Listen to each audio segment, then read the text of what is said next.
अगर स्टोरी पसंद आ रही है तो हिंदी स्टोरी चैनल को सब्सक्राइब करें और वीडियो को लाइक करें। एपिसोड 129 खुशियों की वजह। सुहाना उन दोनों को इतने करीब देखकर अजीब महसूस कर रही थी। उस पर आंचल की बातें, अगर तुम मुझसे प्यार नहीं करते थे तो फिर क्यों मुझे इतने महीनों से डेट कर रहे थे। उसे एकदम से अपने ठगे जाने का एहसास हुआ। अगले ही पल उसने जैसे फैसला कर लिया कि उसे क्या करना है। लैला कभी नरेन और आंचल को ऐसे लिपटे हुए देखती तो कभी सुहाना के धुआं धुआं हो रहे चेहरे को। तभी सुहाना ने उसका हाथ पकड़ा और एकदम से दरवाजे से ही वापस लौट गई। बाहर निकलते ही लैला ने उसे रोकते हुए कहा, सुहाना, मुझे लगता है कि आपको एक बार नरेन से बात कर लेनी चाहिए। सुहाना ने भीगी हुई आंखों से उसे देखते हुए शिकायत भरे लहजे में कहा, तुम्हें अभी भी लगता है कि बात करने को अब भी कुछ बचा है? अपनी आंखों से देखा ना तुमने? तुम मुझे बताओ, अगर तुम्हारे दिल में किसी के लिए कोई फीलिंग्स नहीं होगी तो क्या तुम उससे इस तरह चिपक कर? मुझे तो सोचकर भी घिन आ रही है कि नरेन ऐसा कर सकता है। तब लैला ने समझाते हुए कहा, देखिए सुहाना, मैं जानती हूँ कि दुनिया में बहुत कुछ अनएक्सपेक्टेड मिल जाता है हमें, लेकिन मुझे ये भी पता है कि कई बार ये जरूरी नहीं कि आंखें जो देख रही हो वो सच ही हो। इसीलिए आपको कम से कम एक बार तो नरेन से पूछना जरूर चाहिए इस बारे में। ये कहते हुए न जाने क्यों लैला को अपना और नरेन का वो इंसिडेंट याद आ गया जब नंदराय ने उसे नरेन से बात करते हुए देखकर गलत समझा था और फिर औने पौने नरेन को वापस से शहर भेज दिया था। इसीलिए वो नहीं चाहती थी कि ये गलती एक बार फिर से सुहाना से भी दोहराई जाए। लेकिन सुहाना उसका हाथ थामकर उसे मेन गेट की तरफ ले जाते हुए बोली, नहीं लैला, अभी मैं यहाँ एक भी मिनट रुकी तो मैं बर्दाश्त नहीं कर पाऊंगी। पिछले 2 सालों से मुझे लगता रहा कि मैं उसे उससे ज्यादा जानती हूँ, लेकिन आज उसकी इस हरकत ने साबित कर दिया कि वो मेरा वहम था। लैला को उसकी हालत देखकर लगा कि वाकई अभी इसे कुछ भी समझाना उल्टा ही असर करने वाला है। इसलिए उसने कुछ कहे बगैर पास से ही गुजरती एक टैक्सी को इशारे से रोक लिया। फिर टैक्सी वाले को हॉस्पिटल का एड्रेस समझाते हुए दोनों ही अंदर आ बैठी। इधर नरेन ने आंचल को खुद से अलग करते हुए कहा, देखो, मुझे लगता है तुम्हें जरूर कोई गलतफहमी हुई है। अरुण तुम्हें बेहद चाहता है, ये मुझे अच्छे से पता है। हो सकता है वो तुम्हें टीज करने के लिए ऐसा बिहेव कर रहा हो। लेकिन आंचल को नरेन का कोई भी दिलासा सुकून नहीं दे रहा था। तब तक हार कर नरेन ने कहा, अच्छा तुम एक काम करो, अभी सबसे पहले शांत हो जाओ, फिर मैं बात करता हूँ अरुण से। मुझे लगता है कोई ना कोई रास्ता जरूर निकल आएगा। कहकर उसने आंचल के आंसू पोंछे। थोड़ी देर पहले तक जहाँ वो खुद सुहाना को लेकर परेशान था, वहीं अब उसके मन में आंचल और अरुण के रिश्ते को लेकर फिक्र ने आ घेरा था। दिव्या जब डबिंग के लिए सेट पर पहुंची तो वहां पर सिर्फ कबीर मौजूद था। लैला को वहां न देखकर उसे सुकून का एहसास हुआ था, लेकिन उसे जब ये पता चला कि आज सुजॉय भी नहीं आया है तो उसे कुढ़न सी होने लगी।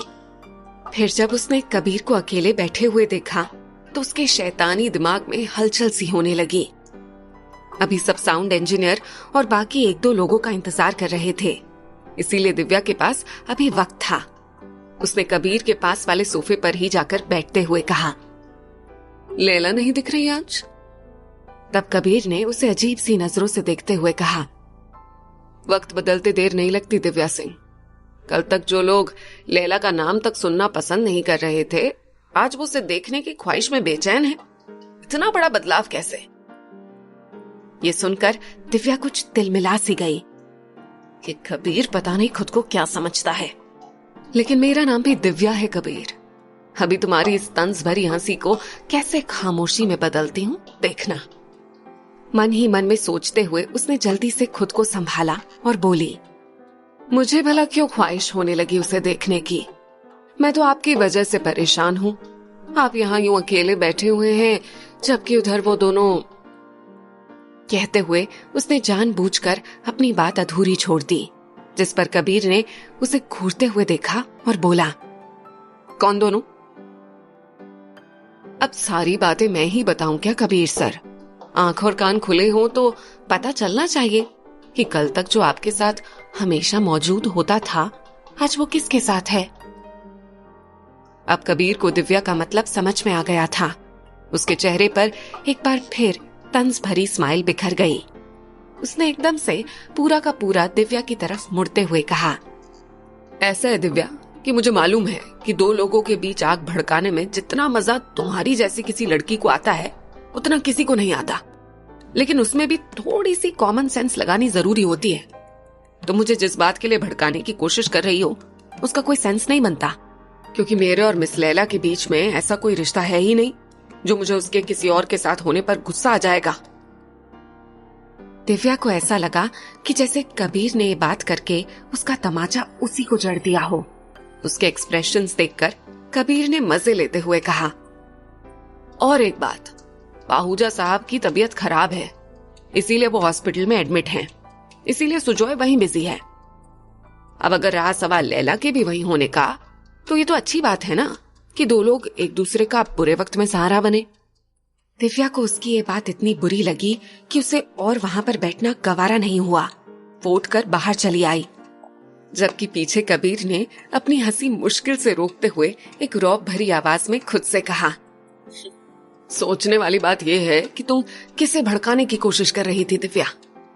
केके को तोड़ पाना तुम्हारे जैसे बच्चों के लिए नामुमकिन है, इसीलिए इंसान को बातें भी अपनी हैसियत के हिसाब से करनी चाहिए।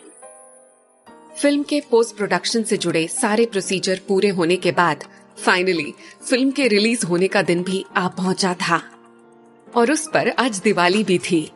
इसीलिए लैला आज सुबह से ही तैयारियों में लगी हुई थी। वो मेन डोर पर तोरण टांगने के बाद अपने कमरे के दरवाजे की तरफ आ गई।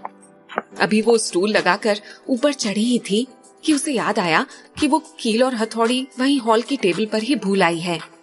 उसने मारिया को पुकारा, मारिया, वो कील और हथौड़ी रखा है टेबल पर, बढ़ाइएगा प्लीज, मैं इधर लाना भूल गई।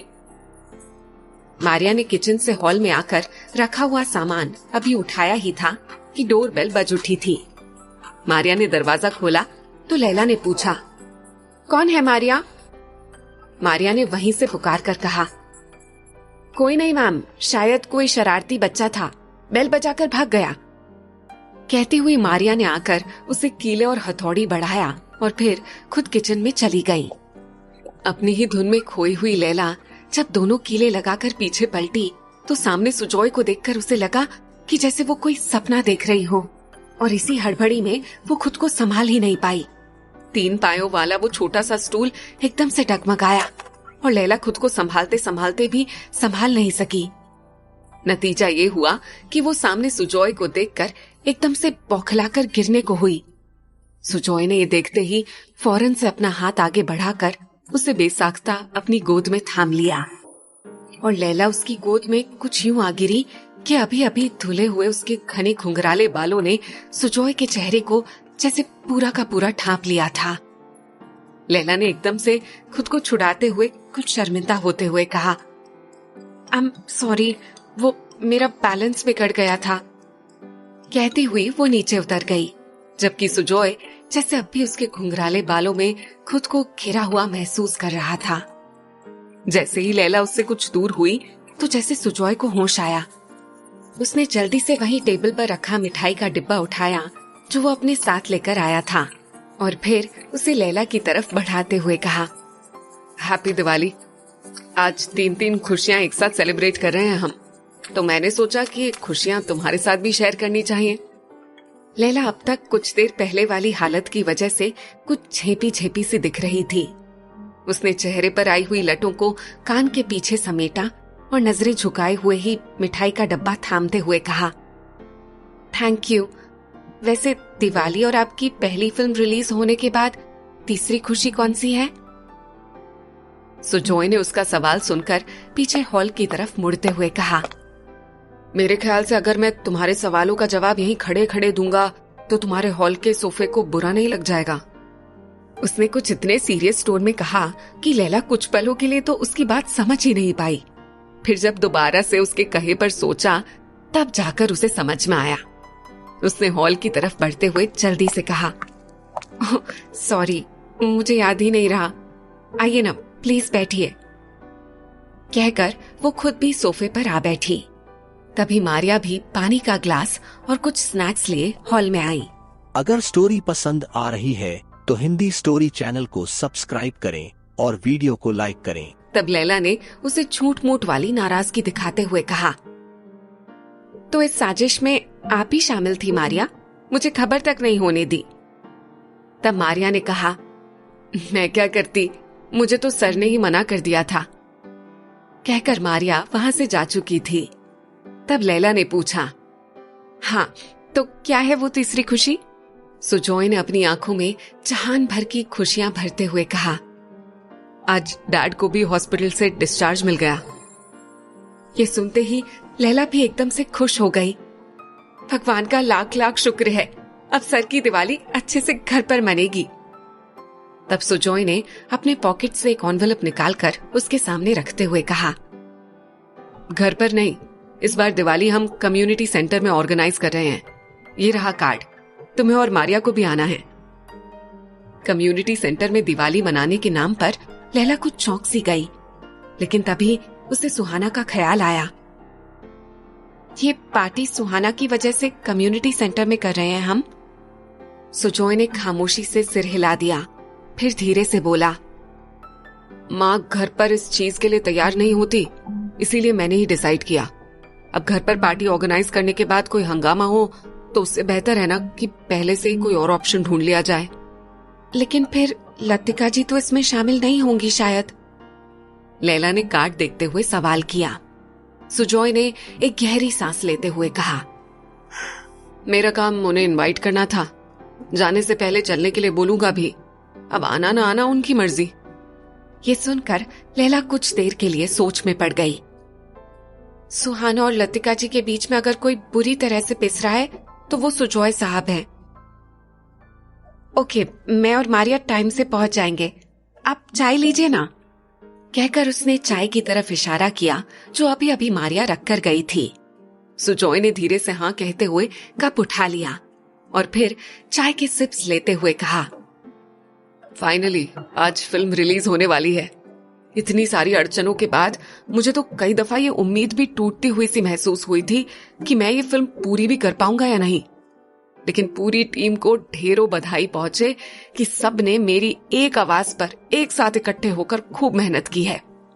और अब कहीं ना कहीं मेरा मन ये कह रहा है कि इतने लोगों की मेहनत बेकार नहीं जाएगी।